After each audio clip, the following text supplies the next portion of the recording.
Well, hello there, friends. In this video, we're going to be discussing Alteration magic. Now, Alteration encompasses a lot of useful things, and it's a good choice on just about every character. It's all about manipulating the physical world and nature and shit, and it turns out that's just super useful in this game. Alteration is a magic skill, and its governing attribute is willpower. It's also a favored skill of the Mages Guild and House Telvanni.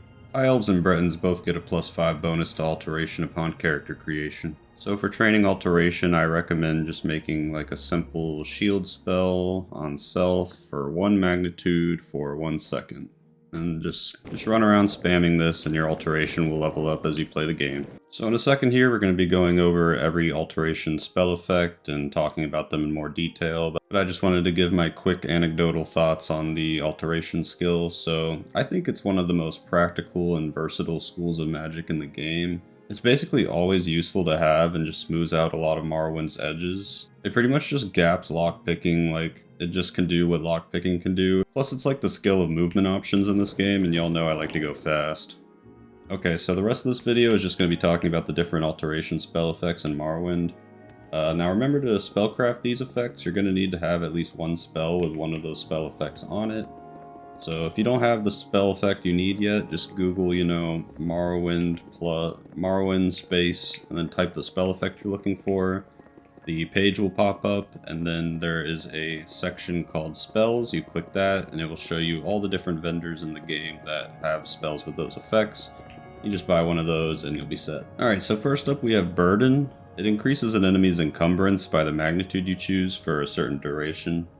Remember that increasing their encumbrance will slow them down by up to 30%. You can find out how all that works in my athletics video.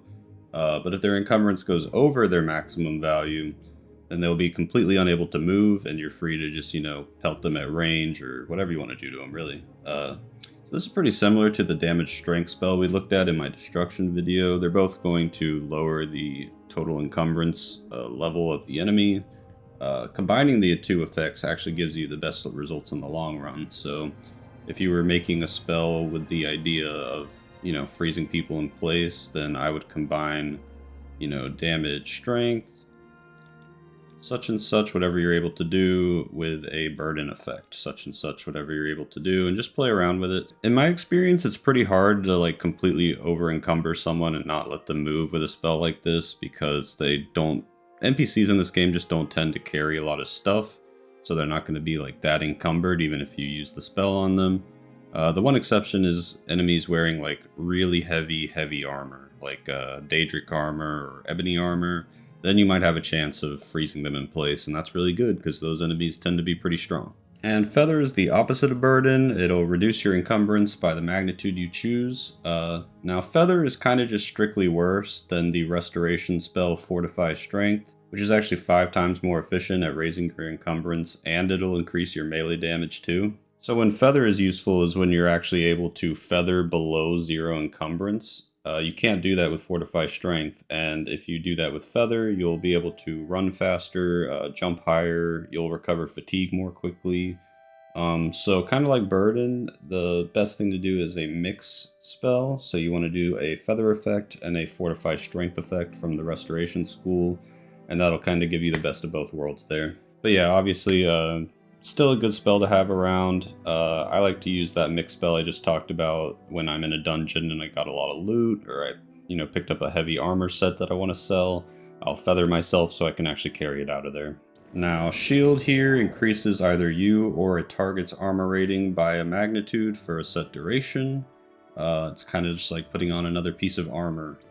Puts a cool purple effect around you so you know if it's working. Now, it may not always be as efficient as just fortifying whatever armor skill you use.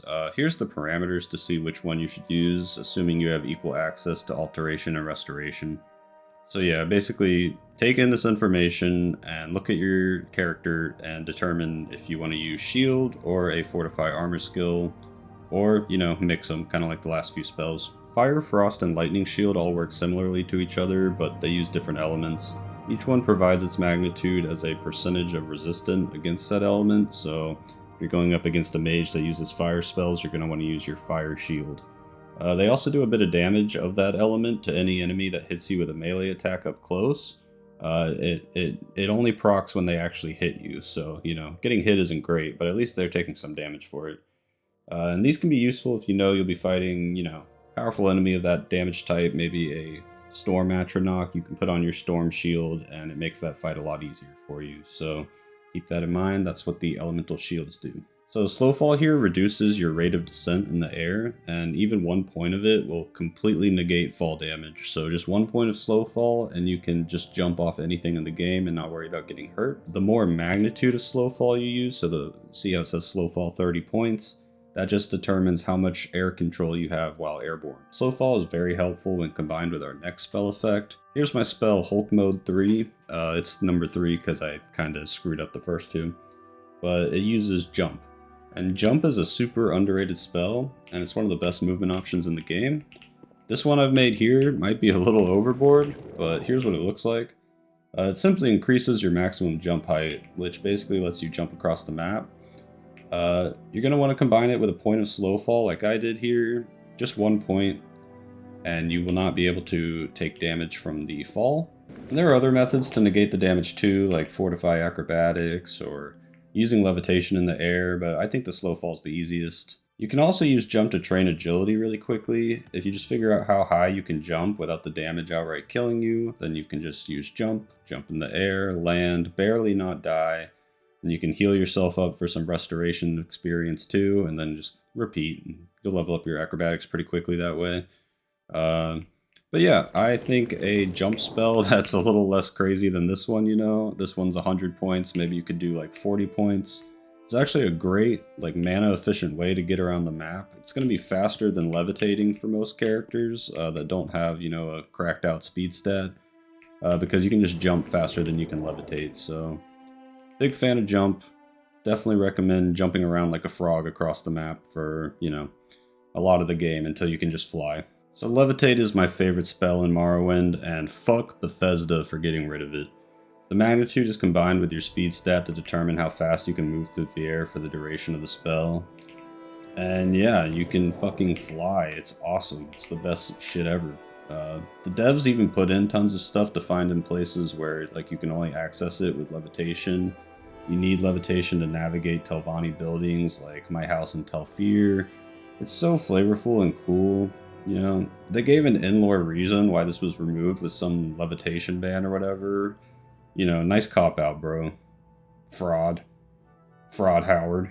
And yeah, if you're levitating and you attack someone with like a ranged spell, like let's say I started attacking this guy over here, he would just start running away if he doesn't have a way to hit me. So it's pretty funny to just attack melee fighters and watch them flee from you. You can even cast a 1 magnitude levitation spell on enemies to make them move super slow.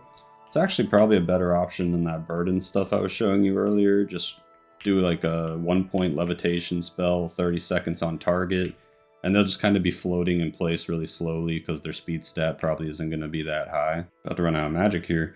So let's talk about some ways for you to get the most out of your levitation. Athletics doesn't matter at all for how quickly you can levitate. It's just your speed, your encumbrance, and the magnitude of your levitation spells. Using a 1 magnitude levitate and then fortifying your speed, or maybe using the boots of blinding speed, check out my video, is actually a way more efficient way than adding magnitude to the levitate. If you're making a spell or an enchantment to do both, then make sure the levitate portion is first. So we'll just do levitate 1 point for 41 seconds on self. Sure, why not 41 seconds? And then we'll do our fortify speed here on self, and you know, whatever you're able to do. It's pretty easy for me. This is going to be the way you're going to want to build your levitate spell if you want to go a little faster. It's going to be more efficient and more speedy to do it this way than just do like a higher magnitude of levitation, okay? As long as you have some restoration, I guess. Another nice thing about levitation is it also makes you move way faster through water. I thought this water would be deeper. So you still get a swimming animation, but you just move as fast as you were levitating instead of at your swim speed, so it looks like this. Oh shit. Now there are some large areas in Morrowind that are considered interior and you can't levitate in them. The big one is Mournhold from the Tribunal DLC. Pretty much all of the Tribunal DLC you won't be allowed to levitate. Also, for players that aren't focusing on magic that might have a hard time casting levitation spells, there are many items in the game that provide levitation effects. I recommend you find yourself one. Just Google Morrowind levitation items. Alright, I could go on all day about levitation, but those are my thoughts. Should have never been cut. It's the best. Have fun walking up the stairs of Avec, bro. I'm just gonna fly to the top. So lock is a bit of a weird one, and it's the only way to lock doors in the world. Its one use is locking a door behind you when enemies are chasing you. I'll show you what that looks like real quick, actually. So here's an enemy. Normally he could open this door and come after us, but because I just locked it, this door is locked until I open it. Enemies have no way to open locked doors, and he can't chase us, so let's pretend that was like a really tough enemy behind the door and he beat us up a little. We could run away, close the door and lock it, and then we have all the time we need to heal up and do what we need to do to fight him. Then we would just use something like Unduce's open door to open this door, and then we could fight him. Makes sense? Otherwise he could just open the door. Now, since enemies can't travel between cells, this only matters for interiors, but I have found it useful in dungeons like this, where I bit off more than I can chew. A couple more things to be aware of. Make sure you don't lock a door that you cannot open and that you can't get out from some other way, or else you can perma-lock yourself in a room and kind of break the game for yourself, so don't do that. Also, you can use lock to train lockpicking real easily, so I could just lock this door, pick the lock this door, pick the lock, you know, so I'm 100 lockpicks, so if you're cheap and don't want to pay a trainer, that is an option for you. And yeah, so open here is one of the best spells in the game, and the magnitude of the spell is the level of lock that it can unlock. That's the only thing to think about when making an open spell. For every character I make, I take either Alteration or lockpicking, because not being able to open locks in Morrowind is just really, really shit. Couple things to mention on open. There's no spell that disarms trap, so if you see a trap, you'll either need a probe or you can cast telekinesis and interact with the trapped thing. So let's say this urn was trapped, we could use telekinesis and interact with it over here, and then we would be safe from whatever happens with the trap. Also, NPCs know that unlocking a door is a crime, so if someone sees you use it on a locked door, they'll treat it as if you picked the lock or something, and they'll call the feds on you. One thing you can do about that is use a 3-second 100% chameleon spell, which is not the easiest spell to cast, but you can do it. And it'll give you enough time to open the lock without getting in trouble. Swift Swim lets you swim faster. Fortify speed is better. Water breathing does what it says. There's no magnitude, so all the cost is based on the duration. Unless you're an Argonian, you're going to want to pick this up. The devs were having fun adding water sections to a bunch of the dungeons in the game, and there's a surprising amount of shipwrecks and chests and even good alchemy ingredients on the ground of the overworld and stuff. Also, you can just use 1 second of water breathing and it'll completely reset your breath meter there. So even if you're the worst mage ever, you can just make a 1 second water breathing spell, and then whenever your water breathing gauge starts to head to empty, you can just cast that. And our last alteration spell effect we're going to look at is water walking. It's another one that only has a duration, and it lets you treat the surface of water as if it was just more ground. Enemies can't use this spell, so it's a good way to escape enemies and then pepper them with ranged attacks from a distance. They don't really know what to do if you do this. This is another one that's more helpful than you think. Running across the water is just really nice because there's so many slaughterfish and all the bodies of water in this game, and when they hit you, it completely stops your momentum moving forward, so it can make it really annoying to traverse lakes or go across a gap. So definitely recommend just using water walking for any time you need to do that. Oh, there's a shipwreck right there. Alright, and yeah, so that's all of our alteration spell effects. I think it's some of the more interesting and creative spells in the game. Let me know any cool ways of using them that I didn't think to mention here. Now let's go find the Master Trainer real quick. And it's a miracle, because it's a Master Trainer that just lives in a house in a town, which is pretty rare. Normally I have to go out of my way for these. She's in Tel Brenora here, and it looks like she's been on a bender. But she's a nice lady, and she'll just give you training and alteration up to level 100. Anyway, if you found this video helpful, or funny, or cozy, or whatever, just consider liking and subbing. It really helps me out. I think of my channel as the kind you throw on late at night while winding down for the evening. I know there are better channels out there for presenting information in a real concise PowerPoint, but I think we've got a good vibe going on here, guys. But that's it for this video. My people need me, and thus I must go. Good luck in all your alteration endeavors, Outlander, and I'll see you in the next one.